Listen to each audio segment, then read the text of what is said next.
basically asking questions about where it is that you can and need to grow. And it's at those edges that we naturally, it's the reason why we're afraid of it, experience the most amount of failure.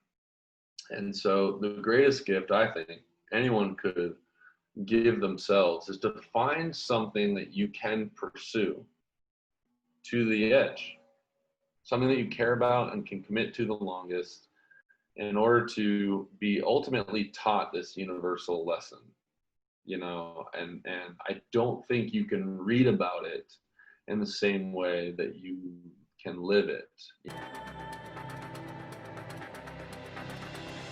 The people you want to talk to, talking to us. I'm Nick. And this is Ricky, welcoming you to another episode of the Buffalo Tribe podcast. Hey folks, super excited about today's episode. Our guest today is someone that I've actually been following for a very long time, Logan Gelbrich from Juice Athletics, and also from the book Going Right, A Logical Justification for Pursuing Your Dreams.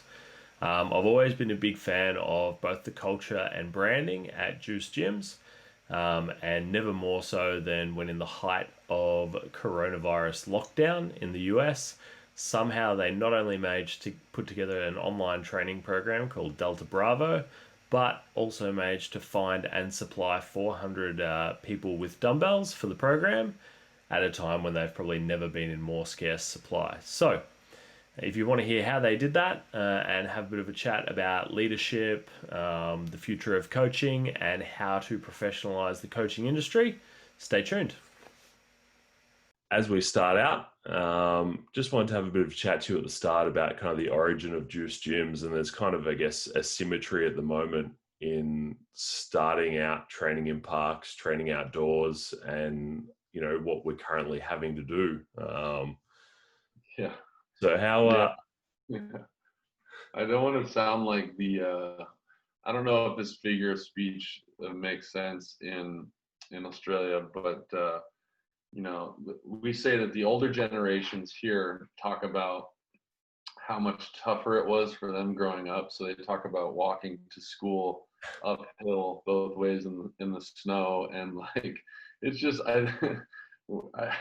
I think we're always talking about how we had it tougher and this new generation is soft. It's just a common thing, right? And so part of the way I wanted to start answering your question is by saying, back in my day, we all had to start with more humble beginnings.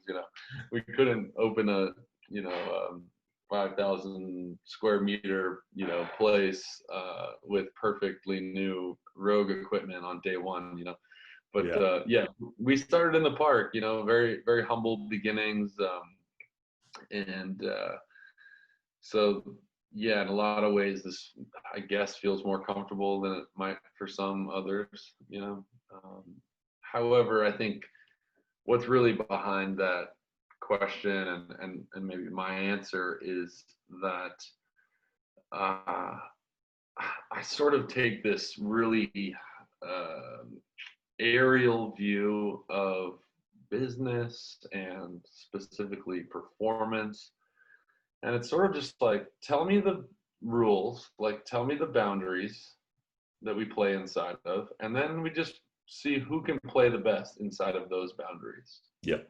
And in the park, for years, we were creating what we thought was a remarkable training experience with some kettlebells, some PVC pipes, and some med balls and a couple of beach towels, and I remember the day that we got barbells and plates, and it felt like we had a billion more options, not just like 100 more. It felt like we had a billion new ways to do stuff, and that's just because the constraints were so small for so long. So COVID is just another game of new constraints, and how well do you master the field of play, I think. And I think I can definitely see that from you guys. I mean, it feels to me a little bit like I've been a coach for the last 8 years. through, you know, coaching in gyms, then opening my own gym, then moving to online training and coaching. And so I guess I follow your journey pretty closely, because it feels to me like you're on a bit of a mission to professionalize the coaching industry, which is obviously near and dear to my heart. So I'm keenly interested in it. Yeah. You know, I think again, taking that aerial view, you know, the downside or the shadow to what is really a bright industry, you know, one that's rooted in like really strong values, and there's a lot of passion there, a lot of positive things to talk about. But if we're willing to look at the negative side, you know, a lot of the micro gyms are built in a very fragile way. A lot of the complaints are around a lack of you know, whatever shows up, like loyalty or you know, tenure. There's like turnover and coaches, and just building an institution seems hard. It seems like it fractures and breaks down. And whereas I don't claim to have that completely figured out, I have tried to build something that is averse to all those issues, you know, and part of that isn't just responsibility on the gym owner side. A lot of it is on the gym owner side, but in my opinion, what's up with all these coaches that are expecting a role that does not exist? You know, if you are unwilling to engage in driving revenue, being responsible for more than keeping people alive for 60 minutes while working out, look around the industry and just learn that what you're asking for doesn't exist. And so the next question is, well, what does exist? And it seems to me that we can build professional roles here that take on more responsibility and leadership, meaning, yes, you're a coach, but yes, you have responsibilities beyond that. And now we're talking about creating a career where someone can grow into infinity in your organization, rather than the alternative, which is really common, which is, I don't really have allegiance to you because I have to scrape together classes at 3.5 other gyms, which isn't good for this gym. It's not good for those gyms. It's not good for my lifestyle. It's not good for the student's experience. And then that's the game we're going to play. I just don't want to participate in that, you know? And so we have a very specific, I could talk your ear off about it, but we have a very specific way of building leadership inside of our culture. And I always say that there's good news and there's bad news.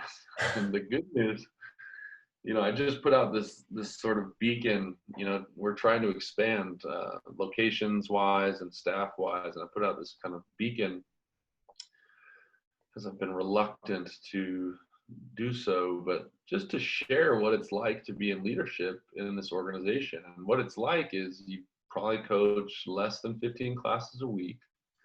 You have a salary that's over 6 figures, and you have all medical PPO coverage, which is a big deal in the United States, not many other countries. And then a retirement plan, and that's a real career. Like, that's a real job. That is substantial. Now, the bad news is it's going to take everything that you got. You know, you cannot be unwilling to be vulnerable and commit to this thing. Like, you can't have that and have your hand on like the backup plan. You know, and so luckily we've been able to curate a place where everyone who's here wants to be here, and everyone who's here is capable of doing better, deeper, harder work than a team that was built in another way could. Yeah. Which I think, like, it's definitely a big point of difference. I mean, like, I draw from my own experience because it's the only experience I've got. But the first gym I started working at, I look back on it now, and from that gym, within a 3-year period, 6 of us coaches went on to go open our own gyms, which I think is kind of, I guess, the traditional thing that happens when, you have people that are coaching as a hobby or as a part-time job, or it's their passion, but they look at it and they go, hang on, well, I'm swapping time for money here. I can only coach X amount of classes a week. So the only way for me to grow that income and turn it into a career is to go open my own place. So I think even seeing that there are other options and other ways of doing it, I guess is kind of mind blowing for a lot of those coaches stuck in that at the moment. Yeah, and I think that what you just said is heard differently by two different audiences. Like there are some gym owners listening maybe, and they're perceiving that one way. Like, how is that possible? How could I, what do you mean give away responsibility? Things like that. But then the coaches too are like, yeah, hell yeah, which needs to come with some accountability as well.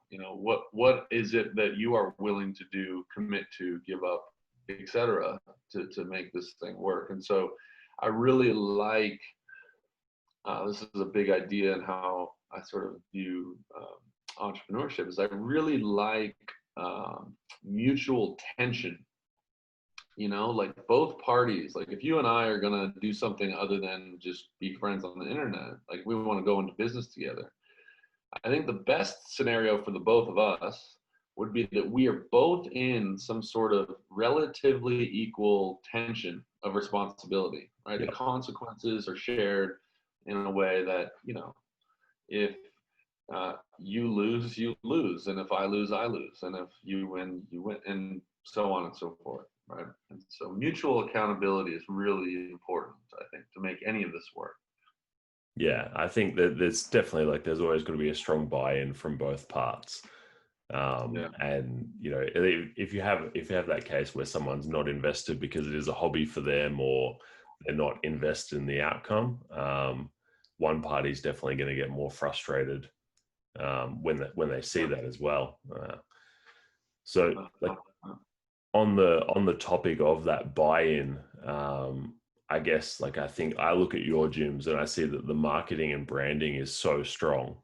So I think a lot of people maybe have an idea of what the gym is going to be like or what the culture is like before they even get there, because it's so put out there on social media, the website.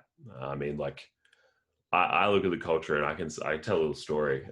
This is September last year. I was in LA for a couple of days, and I didn't actually even have time to get a training session in. But between visiting various Whole Foods, I dragged my girlfriend to both the Hollywood and Venice juice gyms, because I was like, I'm here. I can't be here, not see it, and not grab a t-shirt. So I'm like, I've followed it along, and I'm like, I really buy into that culture,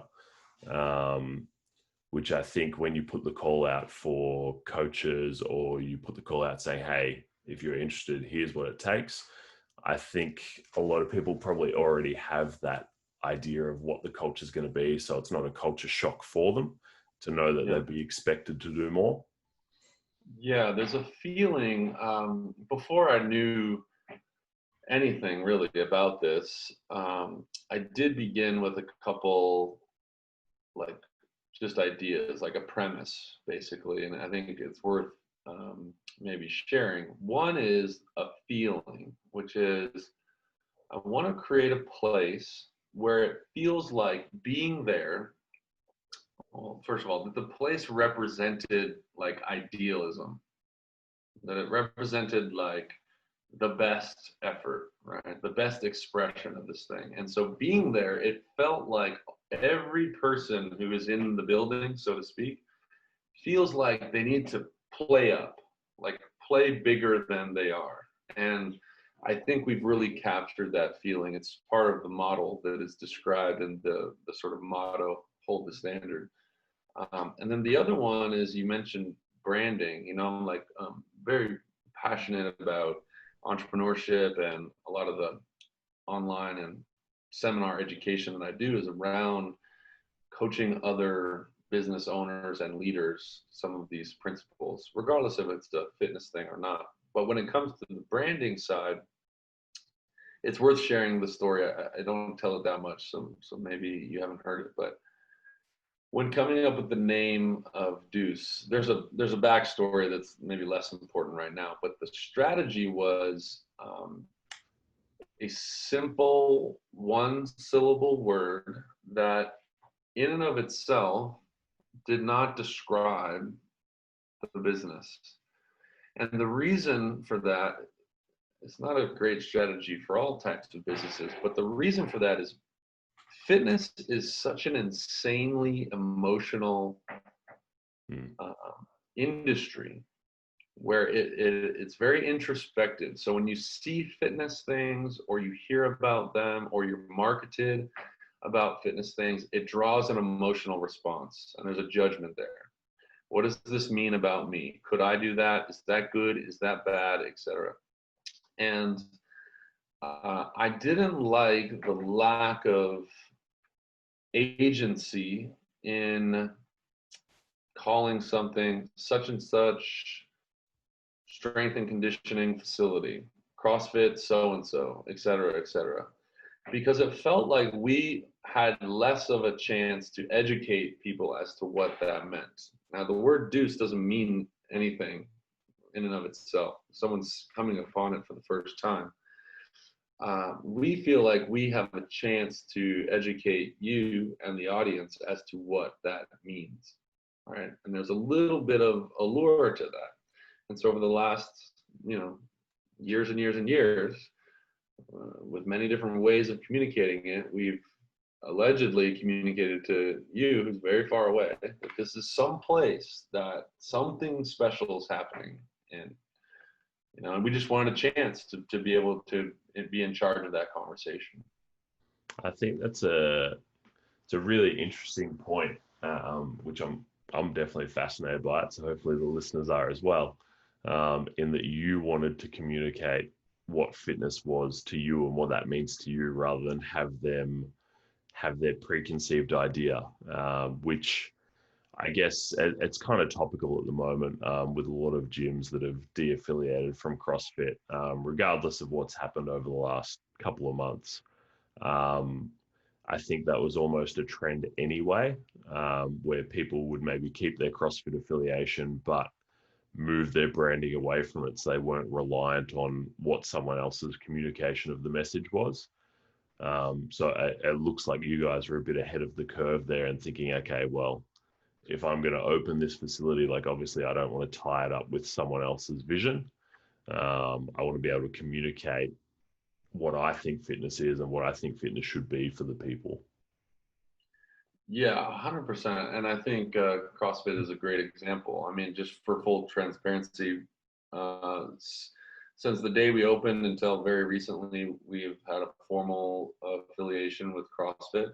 I've taught the CrossFit Strongman seminar for years and years. I think I've, in my opinion, and obviously I'm biased, advocated for the brand extremely well. And I've always paid that affiliation because of how good CrossFit had been to me and how much influence it's had on me, and it felt like the right thing to do. However, at no point were we utilizing that affiliation for marketing purposes or even claiming the name. It just doesn't appear anywhere, which is ironically the only thing you get by affiliation. And I sort of bring this up to reiterate, because what I'm describing with a fitness feeling, if I say the words TRX, like it evokes some sort of response from you. If I mention Pilates, like it's not a neutral response, right? And so it only gets more extreme when you mention something like CrossFit. And CrossFit is so insane. And I can say that as someone who I believe that I understand it and communicate it and advocate it as well as anybody.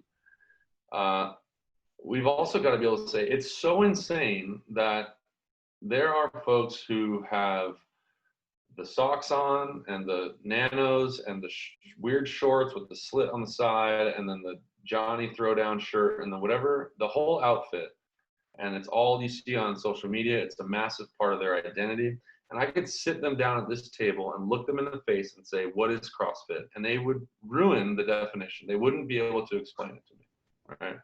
And conversely, you can take the hater, the classic hater, right? The person who is talking trash about it for an obtuse amount of their life on the internet is talking trash about CrossFit. Same thing. You seem to be very passionate about this and about how bad it is. What is CrossFit? And they too would not be able to tell you what this thing is. And so that is a massive problem. You know, it's a massive problem. And you'd be maybe not surprised at how many times in our introductory session conversations with prospective students, which is mostly educational, where we hold their hand through a definition that is logical and important and basic to explaining what CrossFit is. Now, in the past, when we were affiliated, it would depend who was sitting in front of me as to whether I would say the C word before I explained it or after. And you might not be surprised at how many people listen to my spiel, right? My mini level 1, and said, oh, it sounds great. I mean, fine. I mean, I was a bit worried that this was like a CrossFit place, and I'm excited because it makes total sense. That is the world that we're living in, right? And so that type of insanity to me is like, and this has always been true. Part of your success in business, whether you're selling a product or a service, is not necessarily who has the most information between their ears, but who can communicate that information the best. And I think that hopefully we have some pretty good information between our ears, but I think we can communicate it very well. Which I think it's funny. It's one of the key things I talk about, like, because I like to talk about coaching. That's kind of my thing that I'm passionate about. And I always say, you know, effective communication is the key. You can have all the knowledge in your head, but if you can't convey that to someone in a way that they can understand it, then it's useless. Totally. And other industries see that as well. You know, it's the classic one in science, right? The smartest doctors are rarely the ones who do the best in the market, right? Because they can't communicate their brilliance, you know.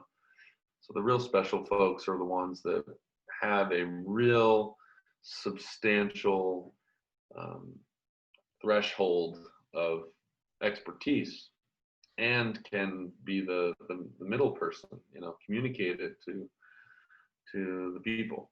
Yeah. I wanted to ask you, I mean, because like often we talk about the importance of, it's a bit of a cliche, but the importance of being proactive rather than reactive. And I think in the times we're currently living in with COVID and restrictions changing and the boundaries changing quite often, it almost feels like we don't have a choice at the moment sometimes about what to be proactive about and what to be reactive.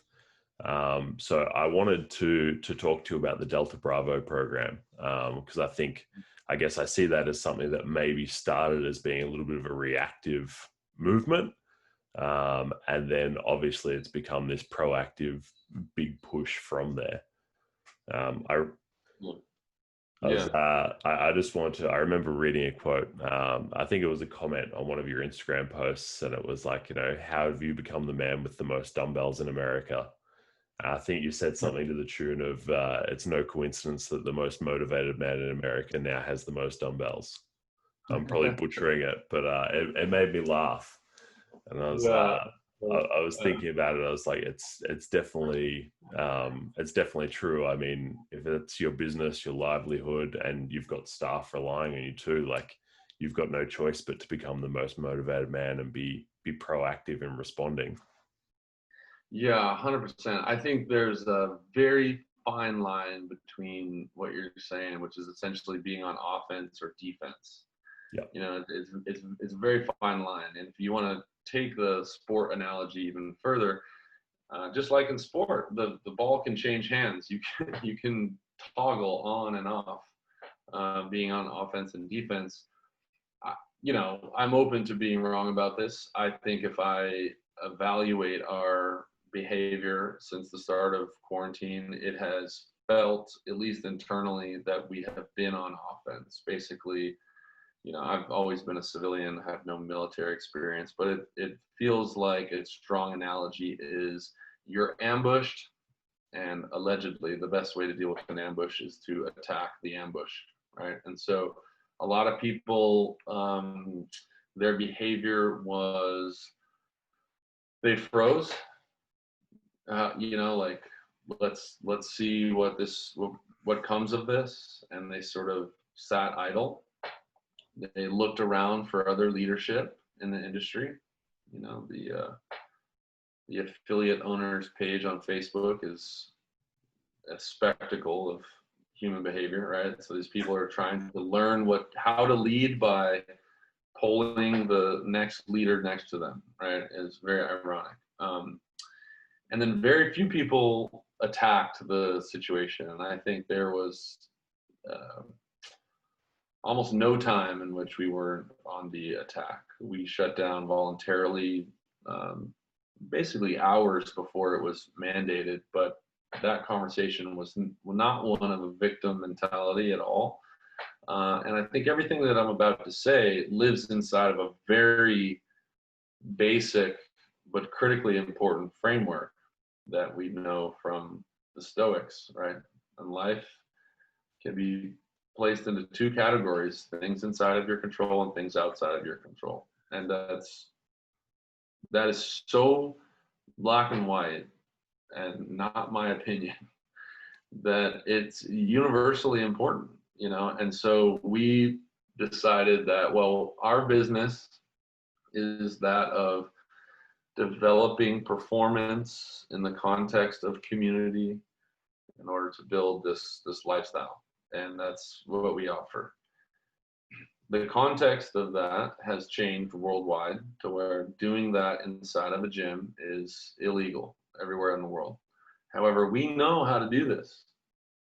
The rules are different now. And so we immediately put forth an effort unknown to mankind to deliver that. And one of the ways that manifested is in a big part of our business now, a completely new vertical, which is this universally scalable program, Delta Bravo.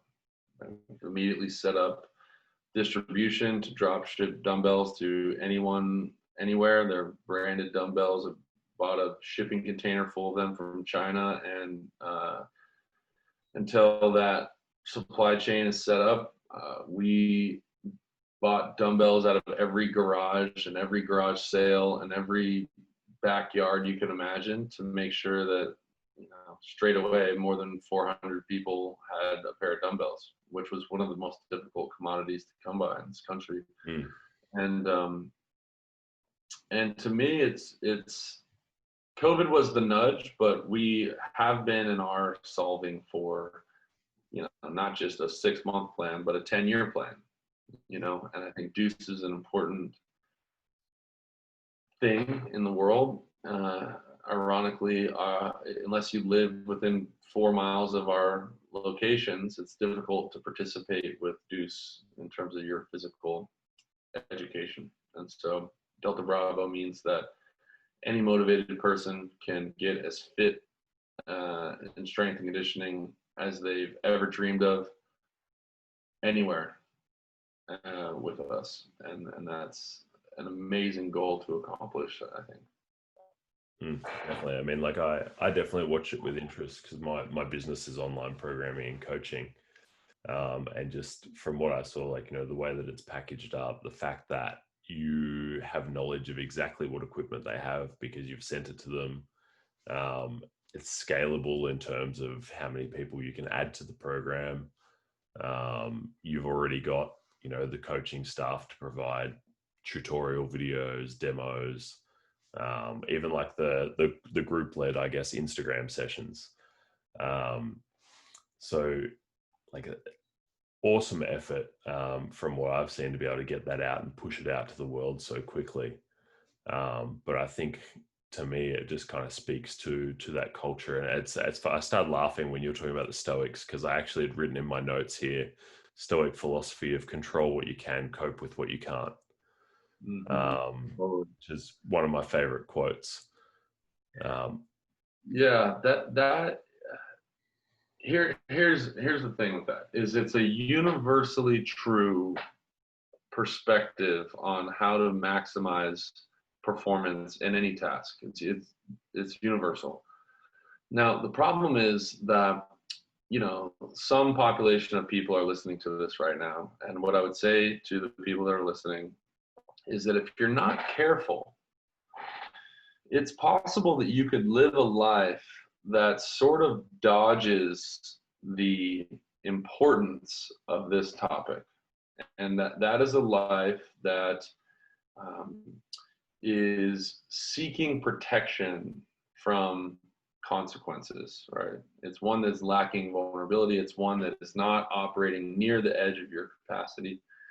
And what I'm talking about is not living a risky life. What I'm talking about is living a life of inquiry, basically asking questions about where it is that you can and need to grow. And it's at those edges that we naturally, it's the reason why we're afraid of it, experience the most amount of failure. And so the greatest gift I think anyone could give themselves is to find something that you can pursue to the edge, something that you care about and can commit to the longest, in order to be ultimately taught this universal lesson, and I don't think you can read about it in the same way that you can live it, like God bless Ryan Holiday, but there's a lot of people reading Ryan Holiday that aren't doing fuck all. Yeah. Right. And so it's like learning that lesson in theory is very different than having actual skin in the game, and that's not a moment of shame. It's just a moment of, I think, differentiation, right? Is that, an example I talk about a lot is, it's a thought experiment. Let's pick a trait, call it discipline. Okay. Which of the two options is the best way to learn discipline? Option one, you interview everyone in the world who is the most disciplined. You read every book on the topic of discipline. You travel all around the world and learn about experts of discipline. Option one. Option two, you enroll in something that would require discipline that you've never experienced before in your life, tested over and over and over again, right? And I think for me, option two is a different learning experience because it has real consequence and skin in the game, right? And so this theoretical view of the Stoics is, it's like ironically not what they're talking about. What they're talking about is managing what's inside of your control. And you would need to learn that lesson under the pressure of having things outside of your control that no one would blame you for giving a lot of attention. No one would blame a gym owner in the month of July in 2020 to be emotional and distraught and distracted and unraveling because of the things that are outside of his or her control. No one would blame you for that. Just the follow-up question is, are you better off for yourself and others placing a great deal of energy and attention to this, this mandate, this government ruling, this news that you just received, right? And so thank God I spent 20 years trying to play professional baseball, because I wouldn't have learned, there's no way I would have learned that lesson that deeply than, I should say, if I was like reading about it, Yeah, it's when you experience something personally, it's like, I guess I liken it to the difference between reading about a shark attack or seeing it and being in a shark attack. It's a very different ball game. Yeah. Allegedly, it's scary when you read about it. Yeah. I hear it's not good. Yeah, that's right. But saying, like, I guess talking about, having the ability to have that big dream and pursue that big dream, I guess it's a nice little segue. I've actually just started reading your book, Going Right, which is kind of that logical justification for pursuing a dream. And at the start of the book, you talk about how, that your whole life you're told to have a backup plan or a plan B.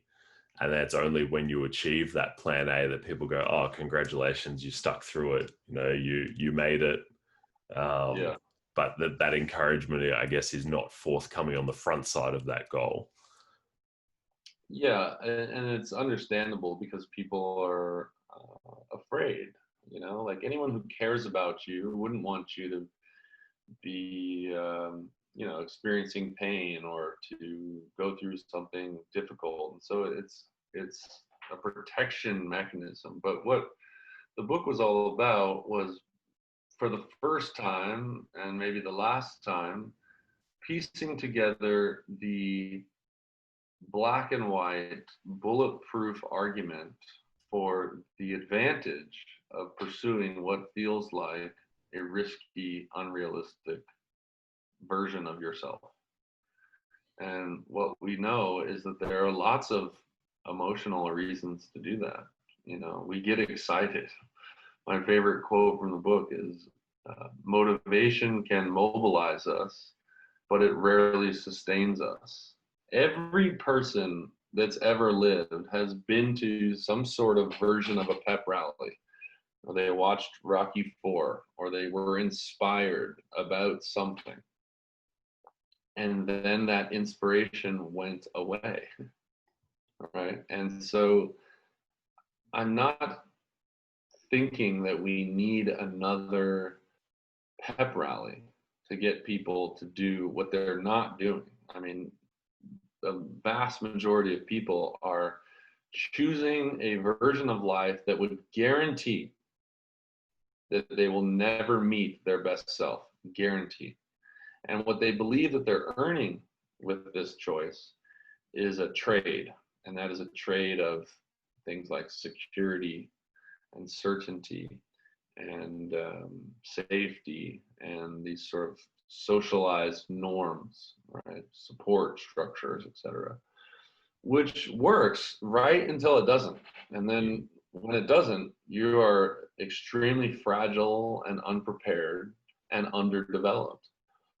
Or we can take this thing that would basically a pursuit that would teach you commitment that you could not fake or learn any other way, which sets the stage for this universally valuable thing, which is to build a large body of deep work in something, in anything. The example I use in the book is the world's greatest barista. Mm-hmm. How random is that? This guy's so good at making coffee. He's a world champion, so good at making coffee that he will have a job forever. So which is it? Is it risky to follow your, right? No, we need to be in an environment that will extract our best effort. We know that masters practice different than non-masters, right? And that is a skill that creates unquestionable value. The thing that is true of all people's lives who are listening to this right now is that they will experience adversity. Okay. You could rewind the tape to December 2019, I could have said the exact same thing and it might not have hit as hard. Okay. COVID-19 was a slap of adversity to all people. What I'm saying is that if you are in the right environment, pursuing the right thing, you are more resistant and resilient to that adversity than other people. Meaning, when my business, my whole livelihood and the livelihood of my employees is announced that it is illegal worldwide, there is 0% probability that we are going to quit, slow down, roll over, do anything. And what you see is what we just talked about, an effort unknown to mankind to endure. And we will.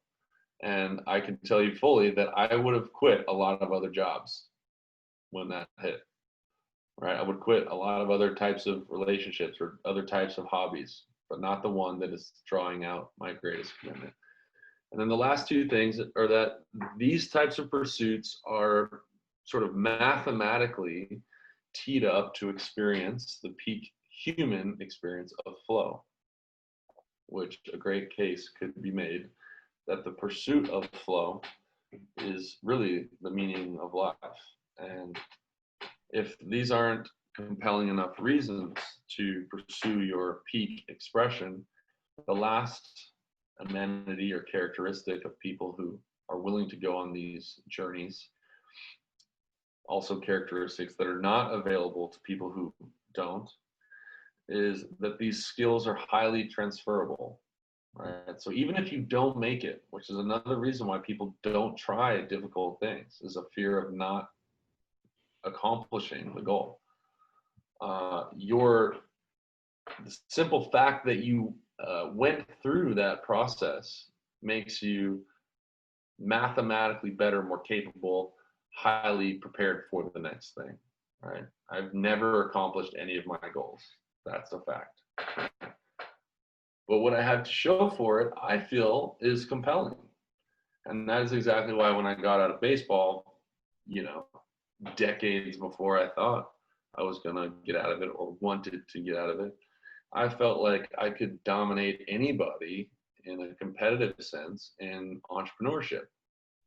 And my life has nothing to do with baseball. I see like on the Instagram, the ball player vernacular, which I always appreciate, because being Australian, I have zero understanding of baseball whatsoever, other than occasionally coming across it on the TV. But what you say is true. Like when we talk about what we learn pursuing our dream, it's transferable.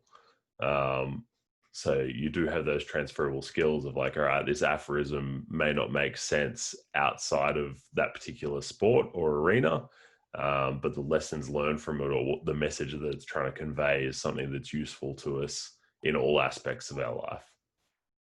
100%. And it's possible.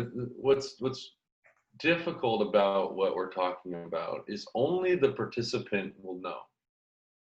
Because externally, it can look like a lot of people they're really doing it. They're going for it. But only the participant will know if they are giving their full self. And one of the most classic coping mechanisms with the fear of failure is to not quite give your best, because you will always have that, right? I'll get to say, well, I didn't fail. I didn't really give it my all. And if I would have, maybe I could have. I can tell you flat out, I gave 100%, not 99, not 99.9, 100% of my ability to this goal, and straight up failed. I was a professional player for like 5 minutes.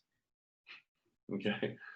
And I think that there's real freedom and solace in that, and it's amazing how different what something looks like externally can be when the participant themselves is protecting, right? They're guarding their truest vulnerable self. And so sport is a great way to express that and learn these lessons. Entrepreneurship, in my opinion, is a great way to express that. Art, and so I think it's less about the specifics. Who cares about baseball? It's a boring American sport, whatever.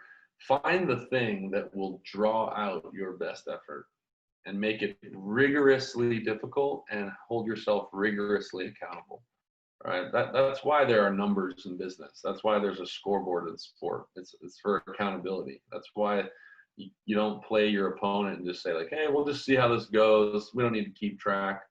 Right. The reason why it's great and there are great performances is because there's feedback. And so those environments are paramount. Which is interesting. I mean, like we talk about people not giving their best effort, and I forget who the author is, which is terrible of me. But there's a quote about, most men lead lives of quiet desperation, um, which I think kind of sticks to that, not pursuing your dream or not pursuing what you should be doing.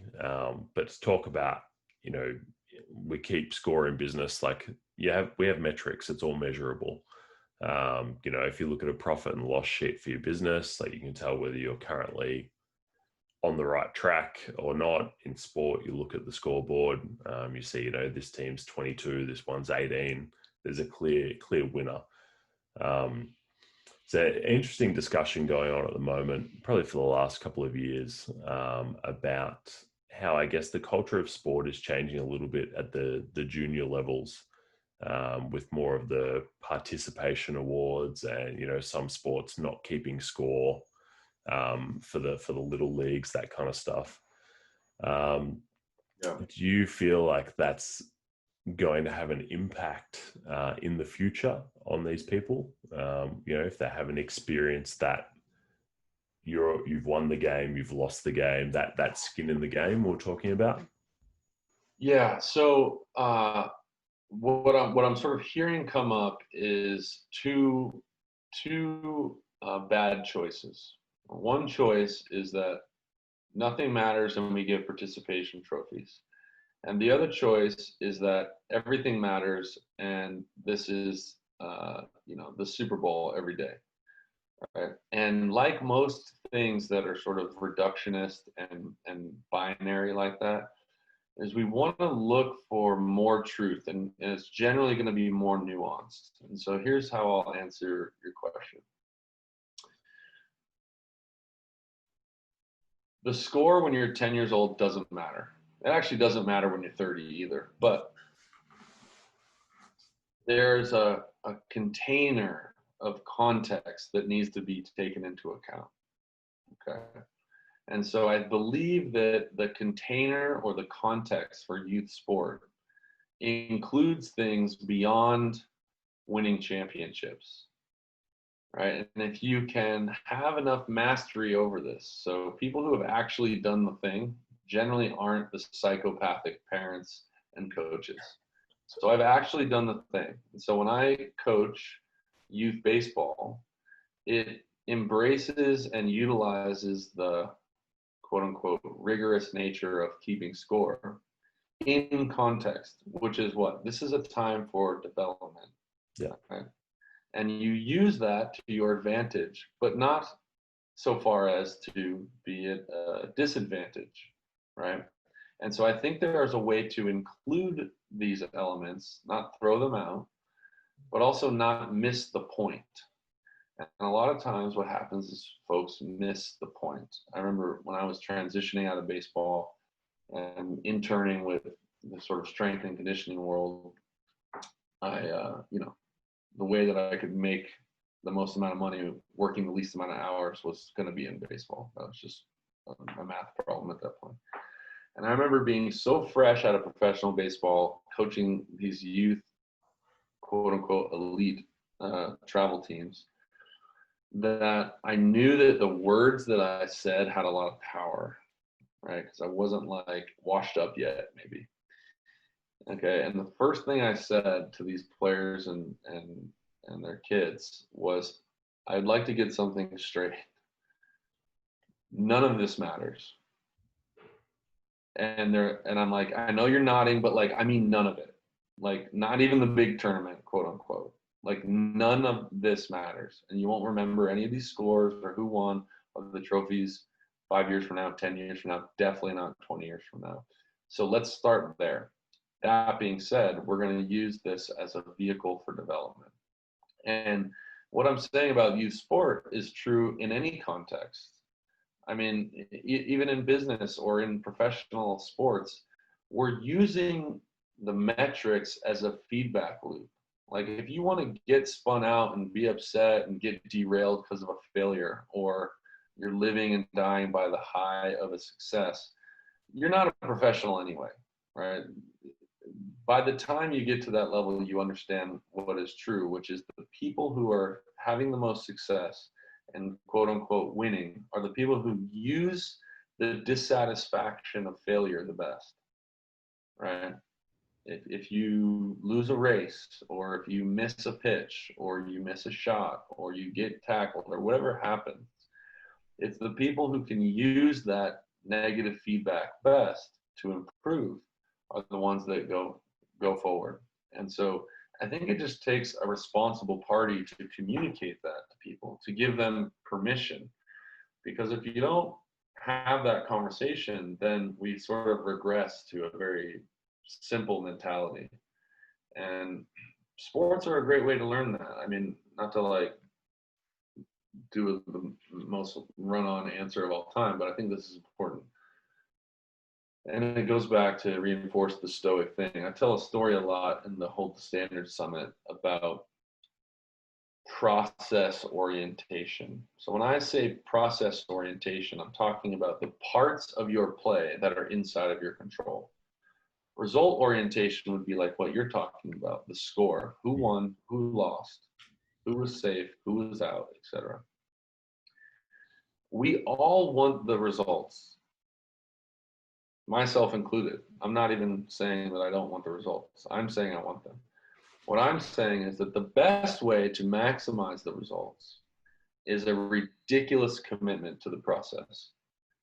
Okay? Because so much of the results are outside of our control. For example, professional hitter goes up to the plate, he's up all night partying, he's unprepared, he hasn't had proper nutrition, he's underhydrated, he has a bad attitude because he's experiencing a week of failure, and he shows up to the plate for his at bat with a poor plan.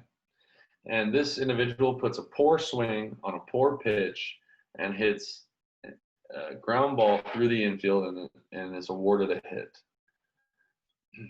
The amateur gets to first base and experiences what would appear in the newspaper as a success and is celebrating that success.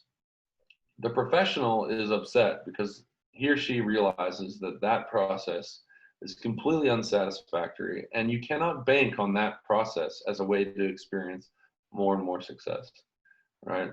Now, if you take care of the things that are inside of your control, your sleep, your nutrition, your preparation, your plan, and you put a great swing on a great pitch and hit a ball hard right at somebody and you're out, you'll go back to the dugout and 30 millionaires will be standing at the top step to give you a high five.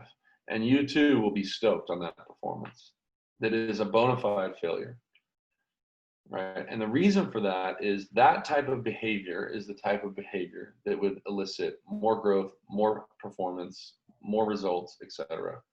And this dichotomy between process and result is only learned at that level when you're doing your best work at the highest level, right?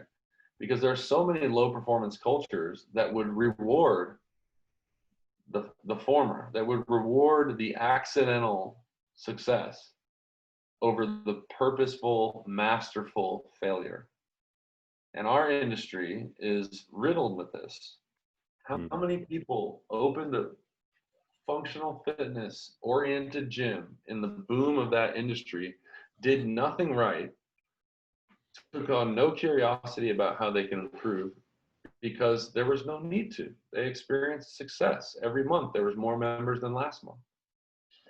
And the problem with this dichotomy is it's possible to have positive results, at least for some time, without quality process. And it works right until it doesn't. Then you're dead. You're out of business. You get passed up. Things trend down the other way. And then it's too late to all of a sudden look at, well, what am I doing wrong? How can I improve? You know, it's it's definitely like I've been sitting down this week and in an effort to be more productive myself, sort of evaluating the processes within my business, and it's I think it was from the book Outliers. They talk about the British cycling team and how they were not getting the performances they wanted. And it's like, well, these are the athletes we've got. We can't get a whole new crop of athletes. So what can we do? Focus on the process. It's that 1% improvement. We adjust the seat height a little bit, we change the angle of the pedals or whatever it may be. And by focusing on the process, then the results may come. But like you said, even if the results don't come, you can be satisfied that you're doing the right things. And, because you're process oriented, every day when you tick off that part of the process, you know that you're closer to achieving your goals or you're moving in a better direction. Yeah, I find that there are, whereas we wouldn't blame, it would be easy to relate, I should say, to someone who feels an injustice and wants to complain about it. I just find, I normally say it like this, is don't complain until you have ticked every box and mastered every part of this that's inside of your control. And then you can complain. And the reason why that's sort of funny is because no one's ever done that in the history of the world in anything, right? We all have work to do. There's a margin there, more of this inside of our control to take on.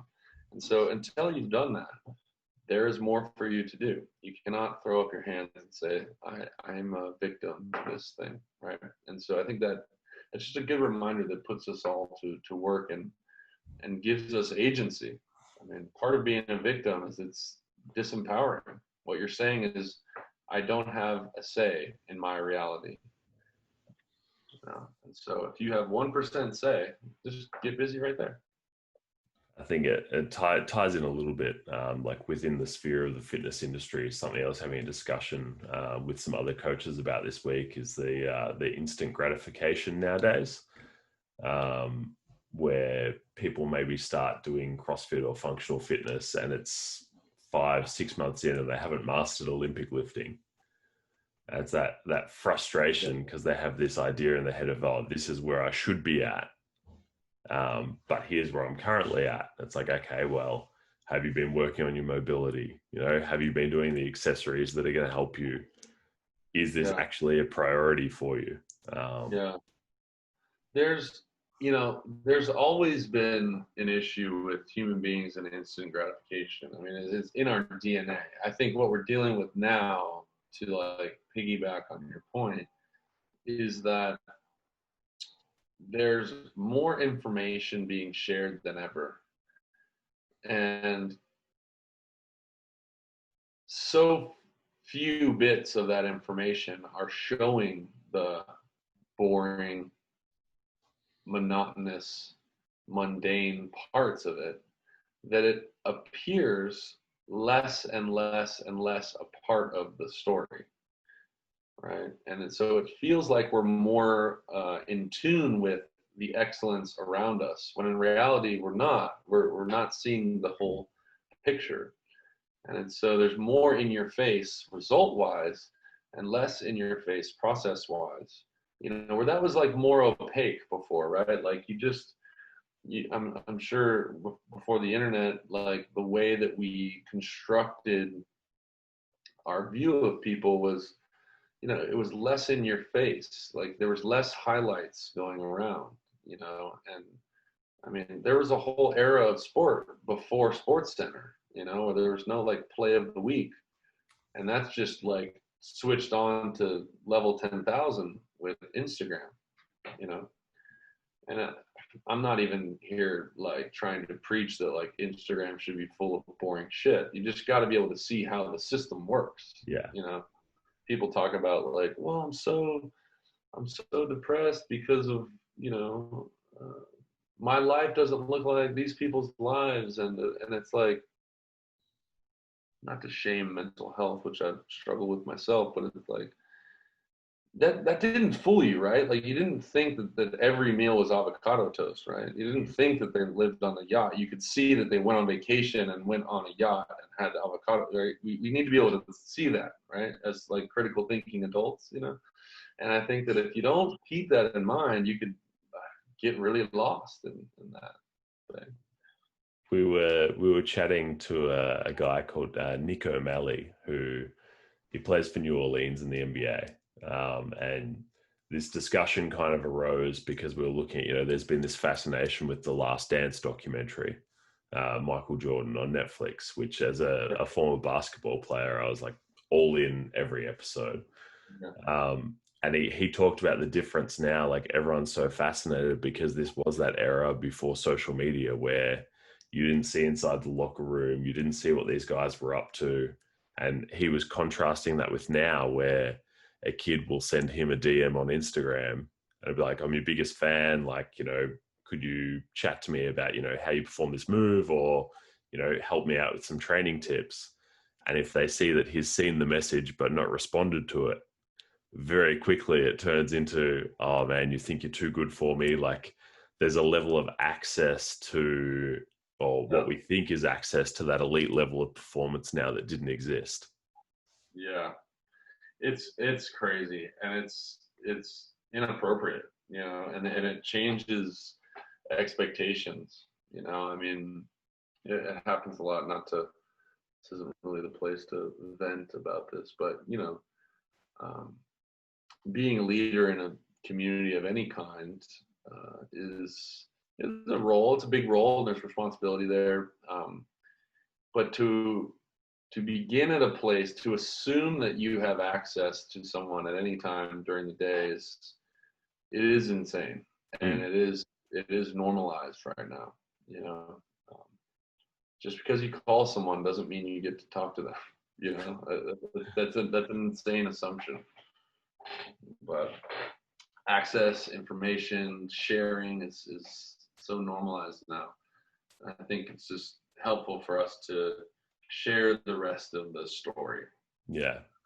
And part of what needs to be shared, like not just the work, but the failure side of it, you know.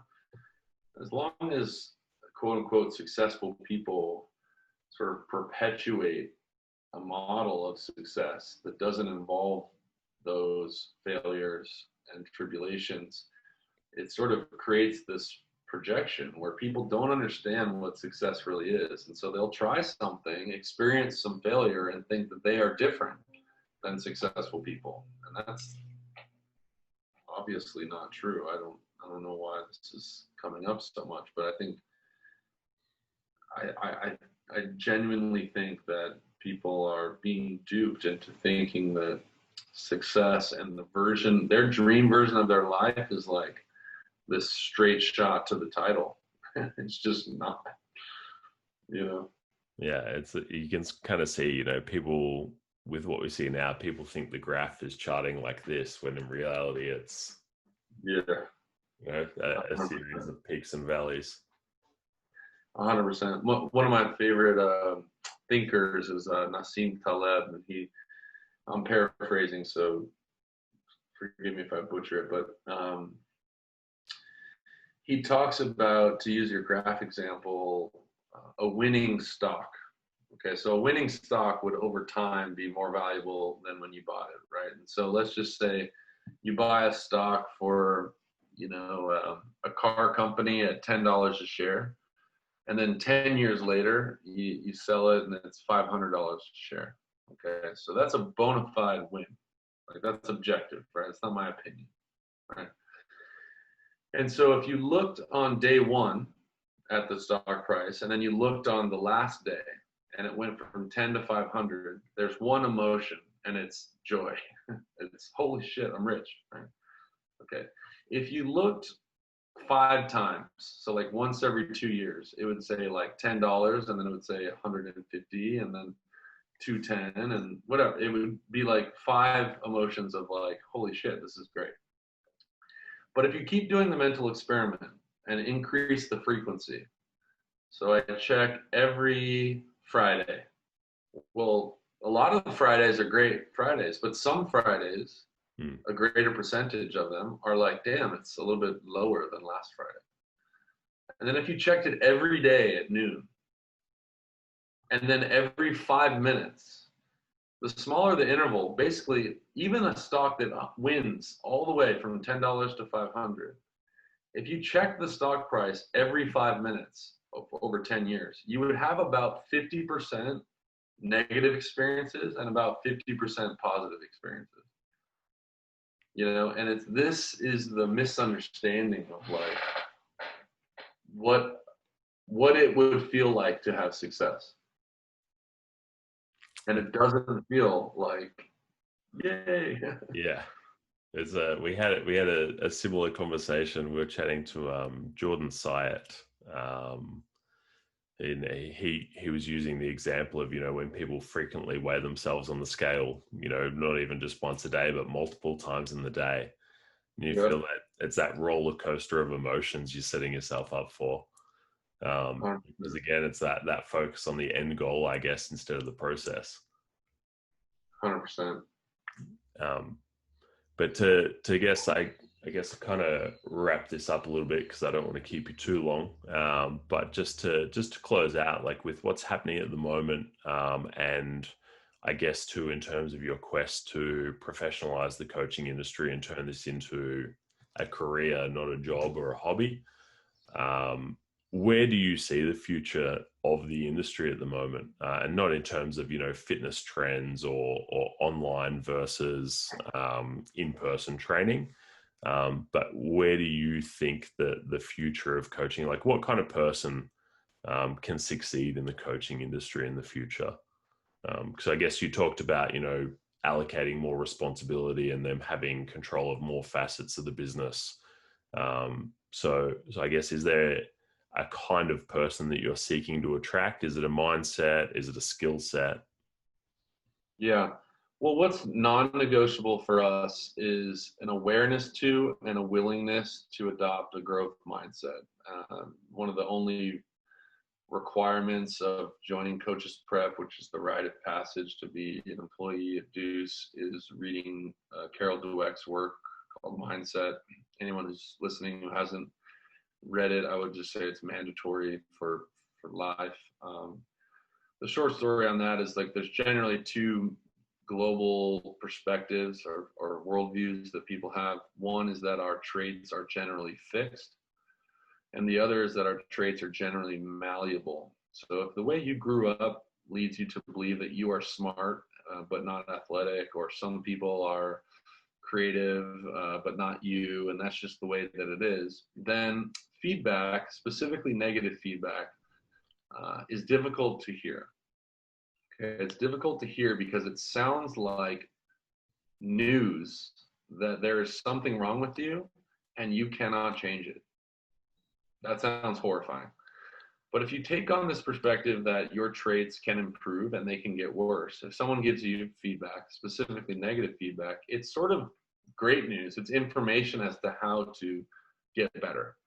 And I can't work with you, I can't lead you if you are not willing to do that. We are a culture that is on a mission to make negative feedback sexy. We're smart enough to realize that negative feedback is how we develop, and we are interested in development. We're more interested in development than we are in feeling good all the time and being complimented and patted on the back. So to answer your question, I think that I'll quote my college baseball coach, who was probably quoting somebody else. He said, there's two types of people in this game. There's humble people, and there's people that are about to be humbled.